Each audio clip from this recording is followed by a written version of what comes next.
Glory to Jesus Christ. My name is Bishop Nectarios, and today we're going to take a walk through our ancient faith.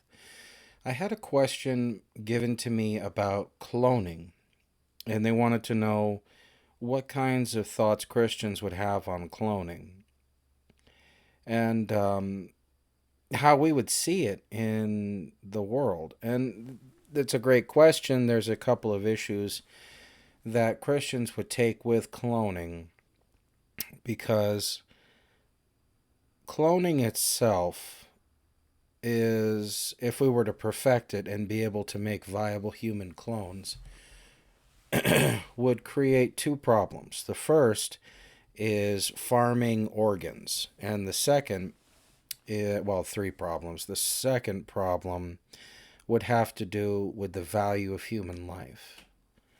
Imagine if human life wasn't valuable because all you had to do was grow another clone. So you could do anything you want, really, and just replace that person with a clone. Cruelty would be,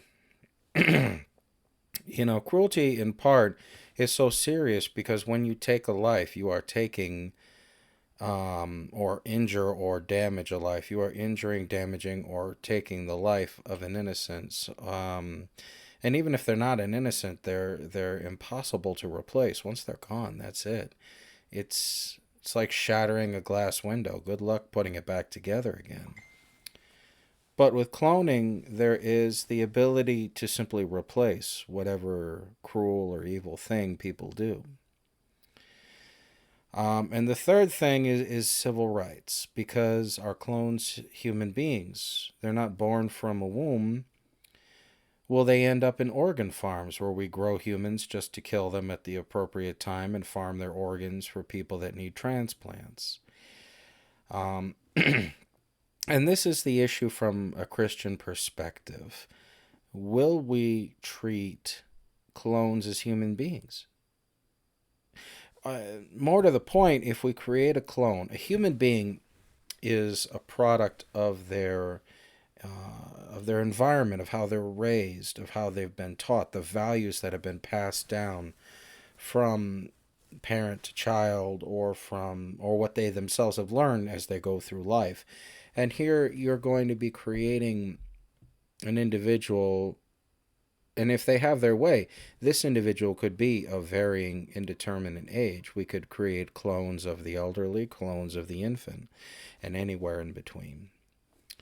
Um, and there's the possibility of good things that can come from this, such as you lose your favorite dog. You love your dog. You're sad that this dog is dead. What about replacing the dog with a clone of the exact dog? You could have your dog back, right? But what happens when human beings, the value of life decreases, and all of a sudden humanity is not valuable anymore because you're infinitely replaceable with an exact duplicate of you? One human being is unique. 10 human beings, not so much, especially when they're exact duplicates of each other. Think about this. When you see a McDonald's, you know exactly what food is in that restaurant, and that there's a quality and consistency that's enforced across all stores, at least in theory. Good and bad, everybody has their experiences, but the restaurant has the same quality throughout its entire brand, and they're very protective of that, right? Well, you go to a mom and pop place, you take the risk that you might have an amazing experience or a terrible experience, but it's not going to be the same everywhere else. It's going to be something unique, something different, right? And in the same way, in our discussion, you are unique. You are the collection of your life experiences and your family's input, and what you've learned and how you've grown, and the lessons that you've learned, and the crises that you've overcome in your daily life. A clone, on the other hand, would be essentially a sociopath because the clone would be born into a sterile lab condition. It would not have any kind of cultural conditioning. It wouldn't have, and I say it because we could create clones of males and females or whatever, you know. So this clone wouldn't have the understanding that fire is hot, don't touch it, that you don't want to say mean things to this person because you would hurt their feelings, that if you do this, you can hurt someone else. A clone would simply be human instinct and the ability to develop intelligence, right? Because all of us have, through various times, had to get over ourselves, basically. And this has impacted the way that we deal with the world. We learn patience this way. Would a clone who is born in a lab, does not have these experiences, be able to function societally? And what would happen over time when clones, for long enough, were declared second class citizens because they don't come from a womb?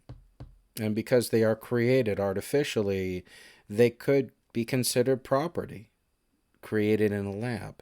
So there's so many issues that can go into this. From the Christian perspective, the big issues are whether or not the clones would have rights, whether or not the clones would be given protections against organ farming, slavery, whether or not these clones would be victimized, brutalized, and simply discarded. And finally, our concern is the quality of human life that would come from having technology that would cause humans to become essentially expendable, replaceable, and it doesn't matter if you shatter that priceless glass window, we got 10 more over here, kind of thing. I hope that answers your question. If you have any others, please put them in the comments section. I'll have a look and give you my thoughts. As always, God loves you and I love you. Take care. God bless.